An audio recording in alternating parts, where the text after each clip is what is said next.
What's the most deadly substance in the world? It's another real-life lore. We're on a binge, I guess. This video was made possible by Squarespace. Start building your website for free at squarespace.com/RLL, and then when you're ready to launch, use the code RLL to get 10% off at checkout. Life on Earth can be a dangerous one. Some things are poisonous, other things have sharp teeth, and more things can kill you without you even noticing. In theory, anything could kill you, really. It just depends on how much or how little of it gets inside of you. We're going to start off with regular water. In order to die from a lethal dose of water, you would need to drink 5.6 kilograms or 1.5 gallons in a rapid amount of time. Water poisoning. Other common household items you need to consume a ridiculous amount of to die from include table sugar, which you would need to slam down 1.8 kilos worth of to die from. But if you're feeling salty, you need to consume a whole kilogram of MSG to die that way. Death by vitamin C requires you consuming 738 grams, and death by alcohol means you need to consume 438 grams of pure ethanol, which is roughly 25 shots worth of 80 proof vodka. If you prefer smoking, you should know that it takes 79 grams of pure THC to create a lethal response inside of the body. Since cannabis leaves only have a small amount of THC inside of them, you would need to smoke an outrageous amount of weed to die from an overdose. Approximately 680 kilograms, half the weight of a Toyota Corolla in 15 minutes. Drugs like ibuprofen can be lethal at around 40 grams, which is about the same weight as an adult mouse, while chemicals like hydrochloric acid approach lethal levels at about 15 grams. In a concentrated, pure form, caffeine can kill you in as little as 12 grams. Oh wow, but that shouldn't make you worry about drinking caffeinated drinks, because you would need to consume 116 cans of Red Bull or 60 cups of Americano coffee to induce a lethal reaction that way. Drugs like MDMA or ecstasy aren't much worse, with a lethal dose being around 11 grams worth. Eating a block of uranium about the same size as a €1 coin would probably be enough to kill, while consuming a US quarter weight worth of cocaine would also do the trick. Wait, that's enough to kill? I feel like this is what the majority of rock stars would do before a concert. This seems like a casual amount of coke for at least what movies have taught me, I suppose. Oh, the weight of a quarter. The weight. Sorry. Mercury is even worse. I got deceived by the picture. Toxic metal by the video. Applications like thermometers that can kill you with as little as a US penny-sized amount. But after this point is where we arrive at the most lethal hard recreational drugs, heroin and LSD, both of which can kill you in as little as 1 gram, or about the same weight as 2 raisins. In its pure form, nicotine can also be lethal, probably kill you in less than that, I imagine. 403 milligrams. But since tobacco leaves have so little, your only risk of dying from smoking cigarettes is the long-term health effects associated with them, like cancer. The most venomous scorpion in the world is the appropriately named Deathstalker scorpion, and its venom can kill you in a dosage as small as 267 milligrams, which is only slightly less dangerous than hydrogen cyanide. Pufferfish are infamously poisonous. Yeah, I knew that. Since they contain the toxin called tetrodotoxin, and ingesting an amount as small as only look how fucking smug that bastard looks. Enough to kill you. This is almost as toxic as plutonium, which if it's not being used in a nuclear bomb... You guys know you can eat pufferfish? I think what is it? I think there's only like 3 places in the world where you can actually eat pufferfish. They prepare it in like a certain way that makes it edible. Fugu, that's what it is. It's the most dangerous food you can eat. Yeah. I don't know why anyone would risk it. It probably tastes like shit too. Also, someone got real brave when they tried to eat this pufferfish at some point. There must have been a lot of trial and error. Fucking piling up corpses to find the one thing they could eat on this stupid fish. I believe it's in Japan. There's fugu in America as well. I remember we looked it up one time. I think Matt brought it up once. I would never try it. Sarin, an odorless and colorless liquid, is so dangerous that it's classified as a weapon of mass destruction under international law. What the Often fuck is used that? in chemical weapons, a lethal dose amounts to just 11 milligrams, or about the size of a grain of sand. Inhaling a lethal amount can kill you in just 1 to 10 minutes, and even if you survive, nerve damage is almost a guarantee. But weirdly, there's still creatures out there that produce more potent poison than a weapon of mass destruction. What the fuck is sarin? That sounds like a race in Mass Effect. What? I've never heard of that, I don't think. Toxic synthetic organophosphorus compound. When was this made? Sarin gas? Well, even just sarin, well, death water. Well, yeah, but they use it as a nerve gas. The Tokyo subway sarin attack. Tokyo subway sarin attack. The Aum Shinrikyo released an impure form of sarin in the metro. 12 people died and 6,200 received injuries. So they made it themselves? They stole it. Oh my god, man. Holy shit. I've never heard of sarin. That's horrifying. Oh, it was discovered. Wait, is it naturally occurring? Didn't it say it was synthetic? Oh, he discovered it by trying to create stronger pesticides. I see. I thought he found like a fountain of sarin. That's fucking crazy, man. That's a pretty scary one. Thank you for the 5 gift subs, Adrianic Game. Thank you for that. Like the Brazilian wandering spider, whose venom can kill you in amounts as small as 8 milligrams, or the inland taipan snake found in Australia, whose venom can kill you in a dose as small as 2 milligrams, or the weight of a mosquito. The extremely powerful toxin ricin, produced in the seeds of the castor oil plant, can kill you if you inhale even 1 milligram, which has made it popular for assassination attempts and biological warfare around the world. I didn't know that, Captain. But latrotoxin, the venom produced by the black widow spider, will kill you even quicker in amounts as small as just 267 micrograms. The strongest poison any known creature makes on its own is batrachotoxin, found in the so-called poison This little frog? 124 micrograms is all it takes to this kill son you, of a about bitch. the same weight as 2 human eyelashes. But Holy there are at least shit. 2 substances that are even worse. One is called polonium-210, so dangerous that if you inhale just 620 nanograms, about the same as 2 to 3 grains of pollen, you would die an agonizing death. It is 250,000 times more toxic than hydrogen cyanide, and was used to assassinate Russian dissident Alexander Litvinenko back in 2006. But that was by recent. far, the most lethal toxin known to mankind is botulinum toxin, which is commercially sold as Botox. Botulism! 62 nanograms Botulism! is all it takes to make you dead. I know this one. 62 of your body's cells. It's 2.5 million times more toxic than hydrogen cyanide. We learned about that on stream, and since then I've never eaten anything from a gas station. Botulism, the story was there was a guy, or a couple people, they ate nachos from a gas station. All 8 of them suffered from botulism, which is exactly what he mentioned, which is that this toxin, I already forgot the name of it. Botulinum toxin. And what it did is it paralyzed all 8 of them. I don't know if any of them died, because they all, like, immediately received medical care.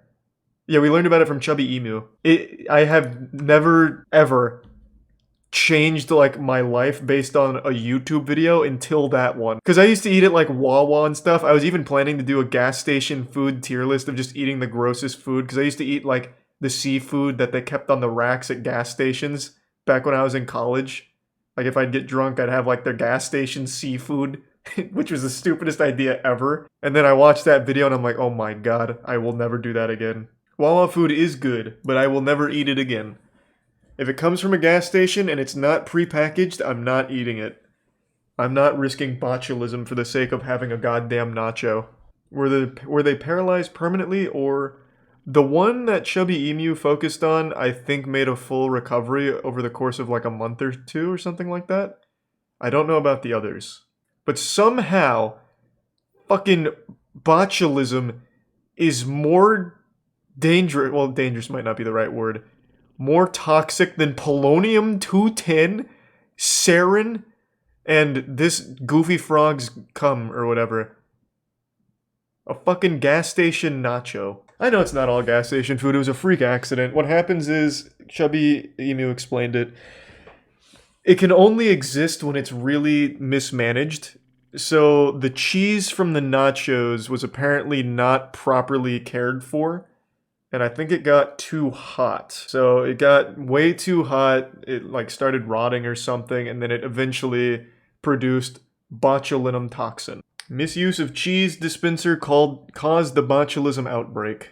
Oh, this was in 2017. 10 people were confirmed, and 1 of them died. Yeah, like I said, I'm just never gonna risk gas station nacho. She didn't die. but her life was forever changed as a result.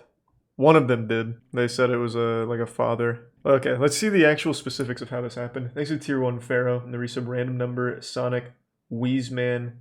They give sub random number in the resub Jack Attack. A 5-pound bag of nacho cheese collected at the retail location on May 5th were being used past the Best Buy date. This is why I take those things like the gospel, by the way. If something is even a day after Best Buy, I don't fucking touch it. Oh, it was contaminated at the retail location. Yeah, that's fucking crazy though. Did the nacho cheese rotten because it expired? Well, no, it didn't start. It didn't fucking produce the botulinum toxin right away just because it was past its Best Buy date. It was just a series of horrible mismanagements of the cheese. And it led to ideal conditions for $1 billion. Okay, it's 25. Oh no, it's 25 billion. Thanks to the resub Nutella. This RealLifeLore video is made possible by Skillshare, home to over 15,000 classes that could teach you a new life skill. The first 500 people to sign up Gotta be using the link semen. in the description will get a 2-month free It could be trial. like Jesus Christ's blood, maybe. Drugs like heroin, cocaine, and LSD, for example, are the most expensive drugs in the world by sheer weight. $3,000 per Far more gram of valuable than LSD? The market value for diamonds fuck. per gram is even more prohibitively expensive. But even this is nothing compared to the most valuable Thanks to material Gift Sub currently Tyrone. known to humanity, antimatter. So, what even is antimatter? We don't know. To put it simply, antimatter is the opposite of regular matter. Down at the atomic level, antimatter is made up of particles and atoms just like regular matter is. The only difference is that they have an opposite electric charge. Protons in antimatter are negative and called antiprotons, while electrons are positive and called positrons. Whenever antimatter and matter touch one another, they instantly annihilate each other in a 100% efficient release of energy. That's fucking This cool. pure energy release is why antimatter could prove to be extremely useful. The most Thanks to the Gift efficient Sub nuclear Bleepus. weapons, for example, The resub convert a Select. mere 7 to 10% of their mass into energy, while antimatter to matter collisions release 100% of their mass into energy.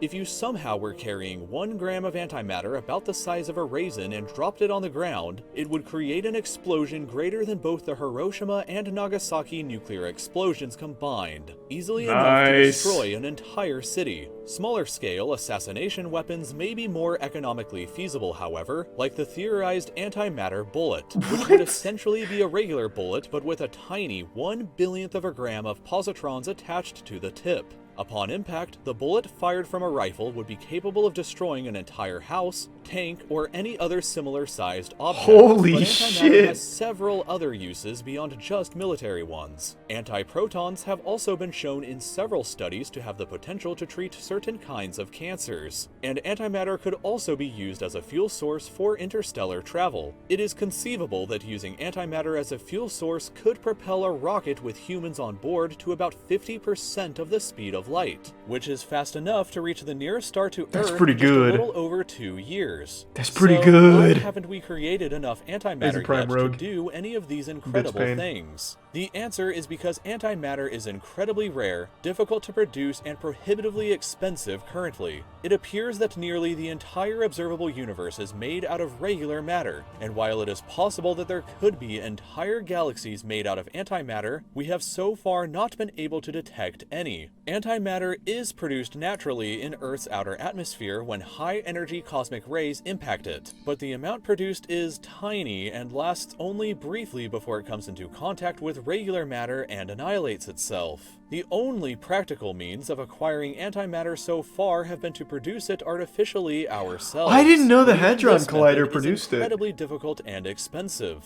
The Large Hadron Collider, operated by CERN in Switzerland, for example, Thanks to one of the resub most Tantix. expensive and complicated facilities ever built, is capable of producing 10 million antiprotons per minute when fully operational. That sounds like a lot, but it's actually a laughably tiny amount. To produce just a single gram of antimatter at that rate of production, it would take CERN roughly 100 billion years to What? complete. Production is only the first problem, though. Storing it is perhaps an even larger problem. Since antimatter annihilates matter instantly, you can't just store it in a regular container. You have to suspend the material without it coming into contact with anything. And so far, CERN has only succeeded in storing antimatter atoms for a record 17 minutes before they became annihilated. Since just 1 gram is enough to obliterate an entire city, safety precautions in storing the material and keeping it in safe hands would be of the utmost importance. And we're not even sure how exactly we would store such a large amount in the first place, is cited. While in another NASA paper written back in 1999, a figure of $62.5 trillion per gram is cited. Oh, so it's getting which cheaper. Is about 83% of the entire global GDP just to produce 1 single gram. We would have to live with the consequences of life in a world with abundant antimatter, both positive ones and negative ones. The potential of antimatter sounds nuts, but I think if we ever did actually have antimatter, we would destroy the entire planet pretty much instantly. Maybe not even on purpose. 50% the speed of light is really fucking good though. That is solid. We could get a lot done. How 2,000 people died fighting over a bucket. It's real life lore again? Okay. This will be the last real life lore video for tonight, and then we'll watch the rest of the Hobbit video.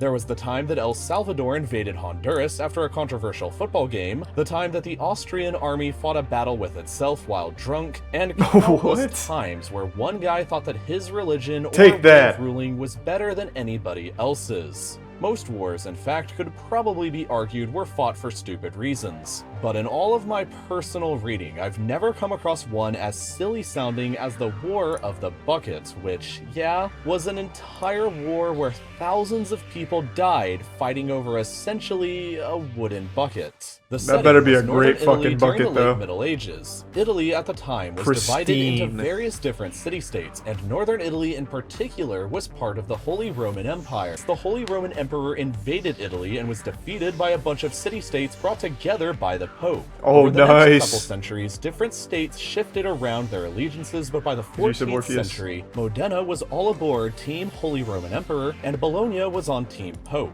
In 1296, Bologna invaded and took a couple territories from Modena, which their buddy in the papacy confirmed to be legitimate. Is this not pronounced Bologna? This is 100% pronounced Bologna, right? It's not? What? Is it not? Because bologna is spelled like that, isn't it? Yeah, bologna sausage. It's pronounced Bologna. Whatever, man, it's bologna. Suck my dick. That will forever just be bologna. The amount of times when I was a kid, because I used to love bologna, and some pretentious asshole had to tell me it's actually spelled Bologna, that's forever ingrained in my head. Anytime I see Bologna, it's gonna be bologna to me. Meanwhile, the guy ruling Modena got pretty pissed about that and said enough with the Pope and what he thinks. I'm gonna show those Bolognese who's boss. His name was the very easily pronounceable Passerino Bonocolsi, and he didn't seem to be very popular at home. And do you know what the best strategy to win support from your own people is when you're not very popular? You start a war and you hope you win it. So Bonocolsi confronted Bologna over the stolen territories, and what would you know? The Pope declared him a rebel against the church and offered a bounty for anybody that could, quote, harm him or any of his possessions. Damn, the Pope's getting mean. By 1325, border skirmishes between the two rival city-states were getting more intense. In July of that year, the Bolognese launched a raid into Modena and burned down a bunch of their farms. The next month in August, a bunch of pissed-off Bolognese peasants apparently spent 2 weeks rampaging across other parts of Modena and burned down even more farms.